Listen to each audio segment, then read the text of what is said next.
Chief, what can you tell us at this time? What happened? Just shortly before 6:30 this afternoon, officers were investigating a report of an individual who was said to be armed with a firearm. That investigation took them to the 800 block of Westlake Drive, where they did in fact encounter an individual. That individual had what appeared to be a firearm. The officers attempted to talk with the individual, gave him numerous commands asking him to put the firearm down. Unfortunately, he did not respond to those commands, and at one point he aggressively moved towards the officers and displayed the firearm in a manner that the officers felt threatened by. Multiple officers that were on scene discharged their firearms at that individual. The round struck that individual.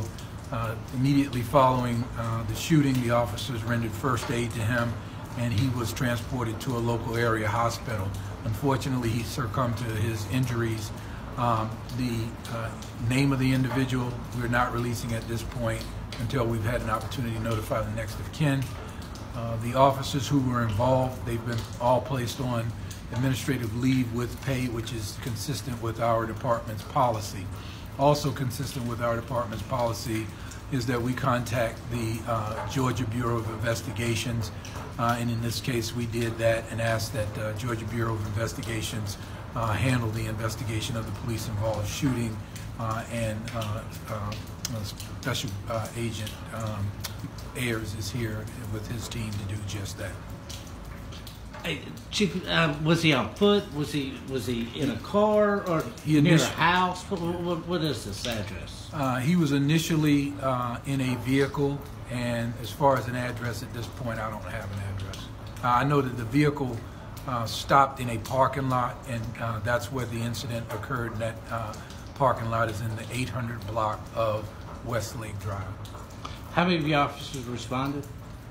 I don't have the exact number, but it was multiple officers. The officers were engaged in trying to negotiate and talk to this gentleman for a prolonged period.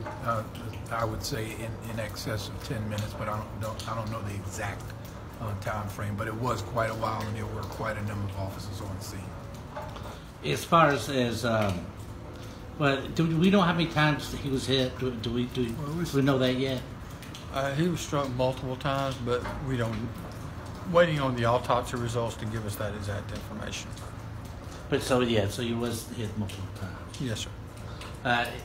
Anything else that you can tell me that how many of these involved have y'all had so far? This is the first one this year, and the first one of during my tenure as the police chief. And you asked if there was anything I'd like to add. Anytime that the police department is involved in a shooting, it's a tragedy for us. So I want to offer my condolences to the family members of the individual who was shot, and we're going to do our best to understand exactly what did occur in this case. Does GBI know how many officer-involved shootings we've had so far this year yet? I do not have that information directly at this time. I suspect it's over 17, but I believe the number may be higher than that at this point in time. That's in the state, not yes, in the state, statewide. Yes. Anything else you like to add? I'd just like to say that we're conducting an independent investigation. Once that investigation is completed, we'll be making a finding report provided to the district attorney for his review, and the district attorney will be the final decision as to what the next steps are in terms of this investigation. You just said that the officers right now are on desk duty or they're on administrative leave, yeah, pending a preliminary review of the facts surrounding the case.